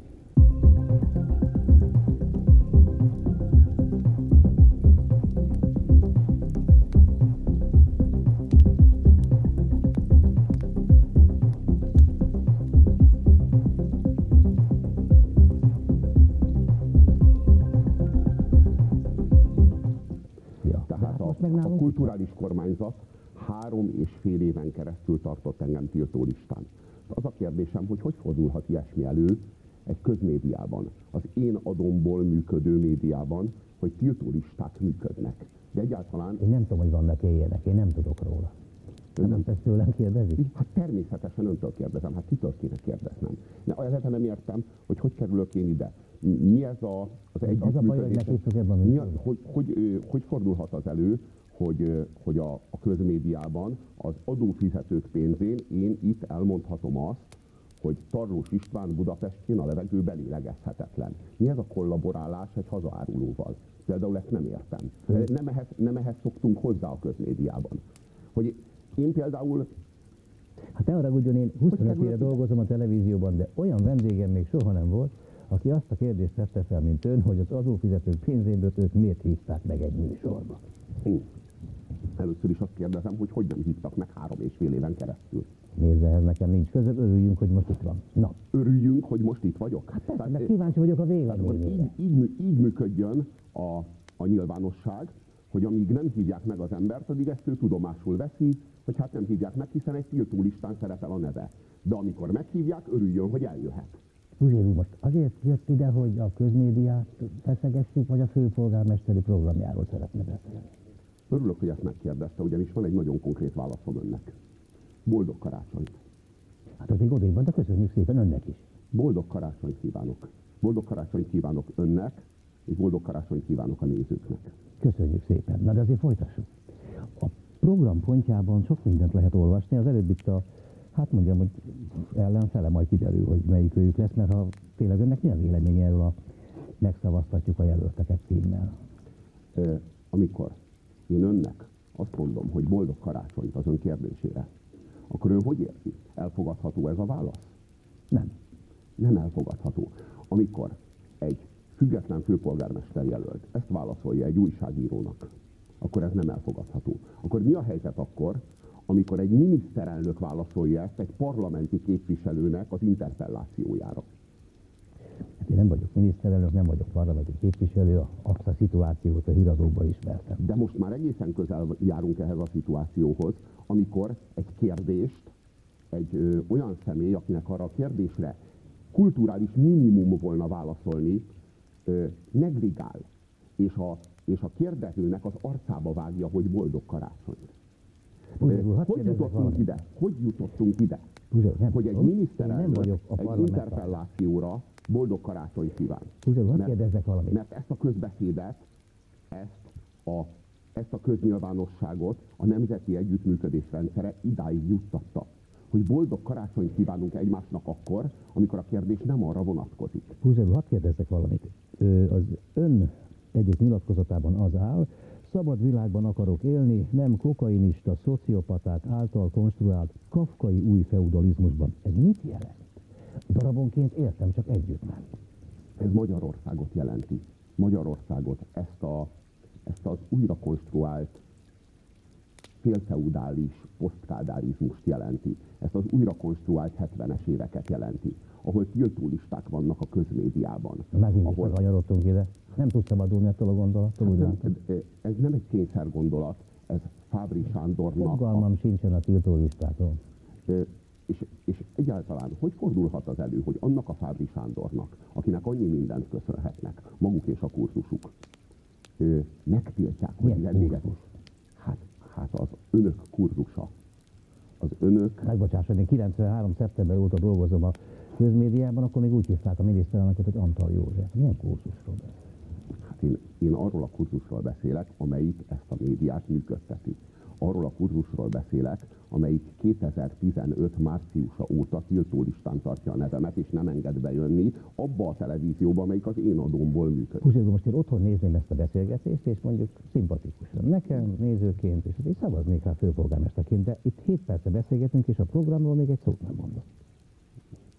Már a fővárosi program. Pedig meg kéne becsülnöm azt a 7 percet, amit kapok 3,5 évenként a közmédiában, amelyik az adómból működik. Meg kéne becsülnöm ennél sokkal jobban, hiszen ezek értékes műsorpercek. Itt én most elmondhatnám a programomat. Hát azért hívtuk meg. Hát de annyira kedvesek, hogy 3,5 év után. És hogy történt ez, hogy feloldották a tiltólistát, vagy csak a nevemet figyelték róla? Puzsér úr, én nem tudok semmiféle tiltólistát, nem. Tehát valójában ezt a listát, ezt az önfőnökei forgatják, és húzogatnak ki róla neveket, meg írogatnak rá neveket. Negyedére mondom, honnan tudjam, én nem tudok semmiféle tiltólistáról, de a programok, könyörgöm, 1 percünk van valamit. Az volna jó, hogyha a magyar adófizetők pénzéből, én itt most elmondanám, hogy Budapesten, Tarlós István Budapestjén a levegő belélegezhetetlen, hogy a belső Budapesten élők azok 3 évvel előbb halnak, mint hogyha kiköltöznének az agglomerációba. Erre való a közmédia? Erre való az adófizetők pénze, hogy én itt Tarlós István Budapestjéről ilyen lesújtó véleményt mondjak? Hát nem lenne jobb, hogyha boldog karácsonyt kívánnék önnek és az összes tévénézőnek, és mindenki azt érezné, hogy meg van tisztelve. Most ebből szerintem ember legyen a talpának, eldönts, hogy szavazzon önre, vagy nem, mert hát a programból azon kívül, hogy egy kicsit a levegő beszívhatatlan, nem nagyon tudtunk meg semmi. Igen, de legalább asszisztáltam a közbeszéd gyilkolásához 7,5 percen keresztül. Nagyon szépen köszönöm, hogy itt volt. Hát én kíváncsi lettem volna tényleg a programjára, meg gondolom a szavazók is, de lesz még előtt. Igen, de ez a kíváncsiság, ami 3,5 évenként jelentkezik, ez az én szememben, hát nem meggyőző. Puzsér Róbert, főpolgármester jelölt. Köszönöm szépen, hogy itt volt. Én köszönöm.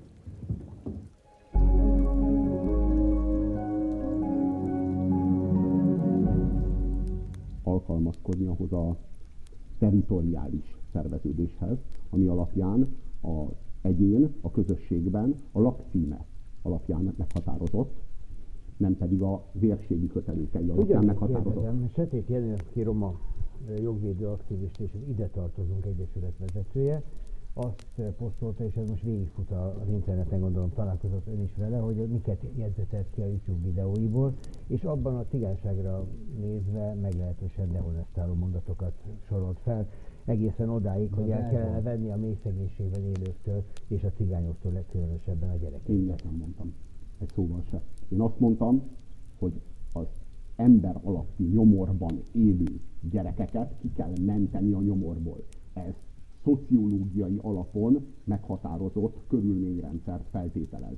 Nem bőrszín alapján, nem származás alapján, hanem kifejezetten az életkörülmények alapján. Ez azt jelenti, hogyha egy gyerek a döngölt padlón nevelkedik, hogyha egy gyerek az égtelen nyomorban nő fel, nem tud enni naponta 3-szor, nem tudják felfűteni a szobát, ahol él, azok a körülmények alkalmatlanok arra, hogy a gyerek abban a nyomorban nőjön föl, és abból a nyomorból ki kell menteni a gyereket. Ezt mondtam. És ebből rasszizmus gyártani. Megmondom őszintén, nem érzem őszintének Setét Jenő felháborodását, tekintettel arra, hogy szombat délután 5 órakor Setét Jenő azt írta ki a Facebookjára, hogy a színész színészkedjen, a kritikus kritizáljon, de a média celeb ne akarjon várost vezetni. Majd másnap reggel 7 órakor már az volt a vád velem szemben, hogy náci vagyok. Na most úgy tűnik, hogy már előző délután 5 órakor Setét Jenő világosan tudta, hogy az én jelöltségem az probléma. De még nem tudta, hogy miért. Másnap reggel 7 órára kiderült, hogy náci vagyok. Hát hadd ne higgyen el, hogy Setét Jenő felháborodása az komoly, mikor előző délután 5 órakor még médiaceleb voltam, és ez volt velem a probléma. Az álláspontját ebben az ügyben. Szerintem ez fontos, és fontos, hogy ezek világosak legyenek. Aztán mindenki azt gondol erről a véleményéről, amit akar. Hát az első közti időpontban meg lehetett nézni egy-két YouTube videót is. Na de könyörgöm, ha addig nem látta a YouTube videóimat, akkor mi volt a problémája velem valójában? Még nem tudta, hogy mi a baja velem, még médiaceleb voltam, és még ez volt a probléma. Másnap reggel 7-re náci lettem. De hogy az első mondat az nem abból a szempontból érdekes, hogy én mit gondolok arról, hanem az, hogy ugye azt mondta, hogy a cigányság, ha sérelem éri, akkor előbb megy a vajdához, mint a rendőrségre. Na de hát a magyarság ilyen szempontból egy kalap alá vehető az összes állampolgár, vagy a cigányok egy kalap alá. Nem mondtam, hogy az összes cigány így tesz. Én azt mondtam, hogy ez a jelenség a cigányok körében nagyon is megfigyelhető, de akkor hadd kérdezzek vissza. Nincsen probléma a cigányság integrációjával? Minden rendben van a cigányok és a fehérek együttélésével Kelet-Magyarországon? De most akkor hadd kérdezzek vissza. Minden rendben van? És csak én keltem itt a balhét? De minden rendben van a nem cigányok együttélésével is Magyarországon? Tehát igen, szélesre lehet nyitni, szablakozni, közben persze nem teszek úgy, mintha nem érteném a kérdését. A cigányság integrációs problémájáról, anélkül, hogy nem jelölnénk meg földrajzilag, hogy milyen területről beszélünk, milyen csoportokról beszélünk, mert a magyarság esetében ugyanúgy ki lehet mutatni, hogy adóelkerülők. Szabolcsról és Borsodról beszélünk. Igen, azt is tudjuk, hogy a fehér lakosság körében igenis jellemzőek bizonyos bűncselekmény elkövetési típusok. Ezek a bűncselekmény elkövetési típusok, ezek például az adócsalás, például a könyvelési visszaélések, vagy mondjuk a gazdasági bűncselekmények. Ezek kifejezetten a fehérekre jellemző bűncselekmények. Hát tudjuk jól, hogy ilyenek is léteznek. Meghatározható a magyarság fehérekre és cigányokra? Osztva? Nem, ezért használok fehéreket és nem magyarokat.